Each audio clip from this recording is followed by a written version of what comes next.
आज की कहानी एक ऐसे सफर की है जो शुरू तो हुआ था दोस्तों की मस्ती और छुट्टियों के प्लान से, लेकिन उसका अंत एक ऐसे खौफनाक मोड़ पर हुआ जिसकी किसी ने कल्पना भी नहीं की थी।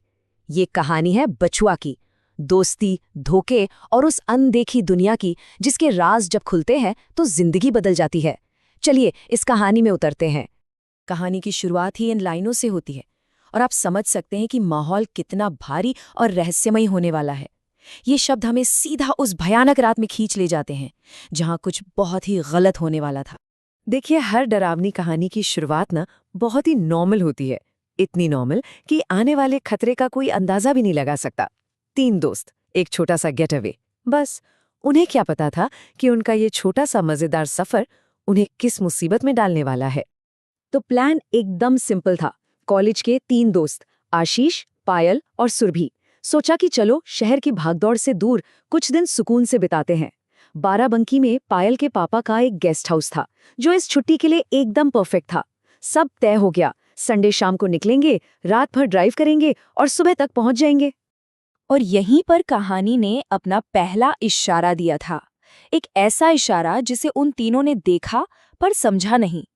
क्लासरूम में मेज पर पड़ा एक अखबार जिसकी हेडलाइन भविष्य में होने वाली घटनाओं का एक भयानक संकेत दे रही थी। पर उस वक्त भला कौन इन बातों पर ध्यान देता है। घर पर पैकिंग करते हुए आशीष को अपनी गुजरी हुई माँ की याद आती है और साथ ही याद आता है उनका दिया हुआ एक ताबीज। ये सिर्फ एक ताबीज नहीं था, बल्कि उसकी माँ की आखिरी निशानी थी, एक भरोसा जो कहानी में आगे चलकर बहुत बड़ी भूमिका निभाने वाला था। और फिर उनका सफर शुरू होता है। रात का घना अंधेरा, एक सुनसान सड़क और एक गलत फैसला, बस इन तीनों चीजों ने मिलकर उस रात को एक बुरे सपने में बदल दिया। और देखिए, यहीं पर उन्होंने वो छोटा सा फैसला लिया जिसने सब कुछ बदल दिया। आशीष एक पुराना जाना पहचाना रास्ता लेना चाहता था, लेकिन पायल ने जिद की कि पूर्वांचल एक्सप्रेसवे से चलते हैं, टाइम बचेगा। वही एक्सप्रेसवे जिसका जिक्र उस अखबार की हेडलाइन में था। यहीं पर पहली बार उनका सामना हुआ उस अनहोनी से।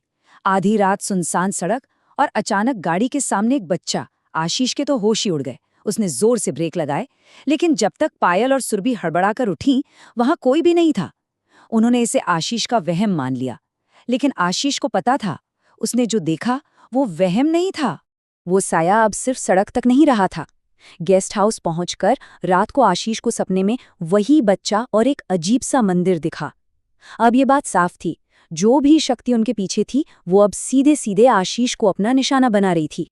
गेस्ट हाउस में बैठे बैठे बोरियत होने लगी तो दोस्तों ने एक ऐसा खेल खेलने का फैसला किया जिसके अंजाम से वे पूरी तरह अनजान थे।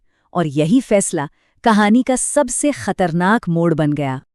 असल में सुरभि अपने साथ एक ओइजा बोर्ड ले आई थी। आशीष थोड़ा हिचकिचा रहा था, लेकिन दोस्तों के जोर देने पर मान गया। और फिर उन्होंने आत्माओं को बुलाने का वो खतरनाक खेल शुरू कर दिया। सबने मिलकर मंत्र पढ़ा, आओ साथ करें बातें अनजानी, छुपे रहस्य खोल रात की रानी। खेल शुरू होते ही प्लानचेट हिलने लगा और उसने अक्षर बनाए SON। ये देखते ही आशीष चौंक गया। वो अपनी माँ को प्यार से सोना बुलाता था। उसे लगा कि उसकी माँ की आत्मा उससे बात करने आई है। इस इमोशनल पल में उसने उस आत्मा पर आंखें बंद करके भरोसा कर लिया। उसकी माँ की आत्मा ने उन्हें एक बच्चे के भूत के बारे में बताया जिसका नाम था BACHWA, बछुआ। उन तीनों को लगा कि आशीष की माँ उन्हें उस बच्चे के भूत से बचाने की कोशिश कर रही है जिसे आशीष ने सड़क पर और सपने में देखा था। बोर्ड पर आखिरी मैसेज आया, मंदिर और तोड़ो। आशीष ने फौरन इसका मतलब निकाला कि उसकी माँ चाहती हैं कि वो पास के एक मंदिर में त्रिशूल पर लगे ताले को तोड़ दें ताकि बछुआ की आत्मा का आतंक हमेशा के लिए खत्म हो जाए। और यही उनकी सबसे बड़ी गलती थी। ओजेजा बोर्ड से मिले उस झूठे संदेश पर भरोसा करके वो तीनों निकल पड़े उस मंदिर की तरफ। वो जा रहे थे एक आत्मा को रोकने के लिए, पर असल में वो एक कहीं ज्यादा बड़ी और खतरनाक शक्ति को आजाद करने वाले थे। जैसे ही वो मंदिर पहुंचे, एक अनदेखी ताकत ने आशीष को जमीन पर पटक दिया और तभी उन्हें बछुआ का साया दिखा जो उस त्रिशूल की रक्षा कर रहा था। ये देखकर उनका शक यकीन में बदल गया कि बछुआ ही असली खतरा है। और जैसे ही उन्होंने उस त्रिशूल पर लगा ताला तोड़ा, असली खौफ सामने आ गया। लाल साड़ी पहने, नीले हाथों वाली एक भयानक आत्मा प्रकट हुई और उसने सीधा आशीष का गला पकड़ लिया। तब उन्हें समझ आया कि बछुआ उन्हें रोक रहा था, उन पर हमला नहीं कर रहा था। तो कहानी का सबसे बड़ा ट्विस्ट यही था। जिसे वो आशीष की माँ की आत्मा समझ रहे थे, वो असल में सोनम नाम की एक दुष्ट आत्मा थी। उसने आशीष के दुख का फायदा उठाया और खुद को उस त्रिशूल की कैद से आजाद करवा लिया, जहां बछुआ उसे सालों से कैद किए हुए था। जान बचाकर वो वापस गेस्ट हाउस भागे। उन्होंने सच जानने के लिए फिर से ओइजा बोर्ड का इस्तेमाल किया। लेकिन जो सच सामने आया वो और भी भयानक था। ये वही सोनम की आत्मा थी जिसने सालों पहले उनके दोस्त दिव्यांश की जान ली थी। एक ऐसी मौत जिसे आज तक सब एक हादसा ही समझते थे। और अब सोनम अपनी पूरी ताकत से उन पर टूट पड़ी। उसने पायल को एक खिलौने की तरह हवा में उठाया और सीढ़ियों पर पटक दिया। पायल बुरी तरह जख्मी हो गए। गेस्ट हाउस में अब बचने का नहीं बल्कि मौत का खेल शुरू हो चुका था। इस खौफनाक मंजर के बीच आशीष को याद आया कि बछुआ उस त्रिशूल की रक्षा कर रहा था। उसके दिमाग में बिजली से कौंधी कि वही पवित्र त्रिशूल उस आत्मा का अंत कर सकता है।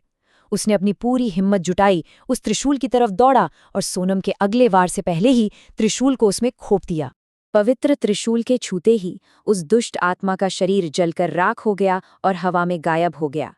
आखिरकार उस खौफ का अंत हुआ। जब सब कुछ शांत हो गया तो आशीष को बछुआ दिखा। बछुआ जो असल में एक रक्षक था। उसने आशीष को एक हल्की सी मुस्कान दी और हमेशा के लिए देवी की मूर्ति के पीछे ओझल हो गया। ये कहानी हमें एक बहुत गहरे सवाल के साथ छोड़ जाती है। अगर बछुआ उस मंदिर का रक्षक था तो वो दुनिया को किससे बचा रहा था?